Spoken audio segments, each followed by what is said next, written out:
સુરતના રસ્તાઓ હાલ ચંદ્રની ધરતી હોય તેવું લાગી રહ્યું છે.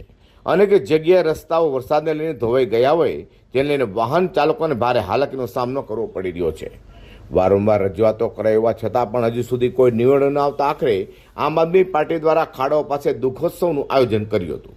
સુરતના પૂણા ગામ વડલા પાસે આમ આદમી પાર્ટી દ્વારા હાલમાં ચોમાસાને ધ્યાને લઈ રસ્તા પર પડેલા ખાડાઓને લઈ દુઃખોત્સવ કાર્યક્રમ યોજ્યો હતો. ખાડાઓનું મુહૂર્ત કરી નામકરણ કરવામાં આવ્યું હતું. કામરેજ વિધાનસભા વિસ્તારમાં શિક્ષણ મંત્રી પ્રફુલ્લ પાનસેરિયા, મેયર સહિતનાઓના ફોટા મૂકી વિરોધ કરાયો હતો. જેને લઈને પોલીસે સ્થળે દોડી જઈ વિપક્ષી નેતા સહિત આપના કોર્પોરેટરોની ધટકાયત કરી હતી. આજે સુરત શહેરના આમ આદમી પાર્ટીમાંથી ચૂંટાયેલા તમામ નગરસેવકો સાથે અને સુરત શહેરના સંગઠન સાથે કિરણ ચોક ખાતે જે ખાડાઓ પડી ગયા છે એ બાબતે અમે વિરોધ નોંધાવ્યો છે.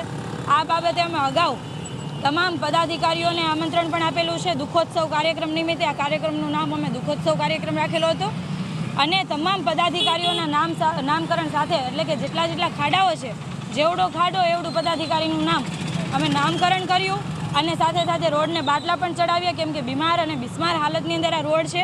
લોકોની કમર ભાંગી રહી છે, આમાં સાંધાના દુખાવાઓ થઈ રહ્યા છે, જેના કારણે ખૂબ હેરાનગતિમાંથી લોકો પસાર થાય છે. આ બાબતે અમે વારંવાર ઝોનમાં રજૂઆતો કરી છે, પદાધિકારીઓને રજૂઆત કરી છે. વારંવાર રજૂઆતો છતાં પણ કોઈ કાર્યવાહી કરવામાં આવતી નથી. જો અહીંયા મુખ્યમંત્રી આવવાના હોય તો તરત જ કામગીરી થઈ જતી હોય, પરંતુ જ્યારે સુરત શહેરની જનતા અહીંયાથી ચાલવાની હોય તો એમના માટે કોઈને કંઈ પડેલી નથી. કારણ કે એ લોકોને ખબર છે કે ભાઈ લોકો હેરાન થાય તો ભલે થાય, પણ અમારા મુખ્યમંત્રી હેરાન ન થવા જોઈએ.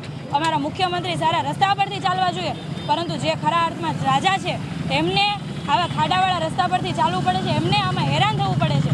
ખરેખર આ જે રાજનીતિ છે આ લોકોએ બધાય ભેગા મળીને બગાડી નાખી છે. કારણ કે જે પ્રમાણે એક મિનિટ બાઇટ પૂરી થવા દો. જે પ્રમાણે કામગીરી કરવી જોઈએ એ પ્રમાણે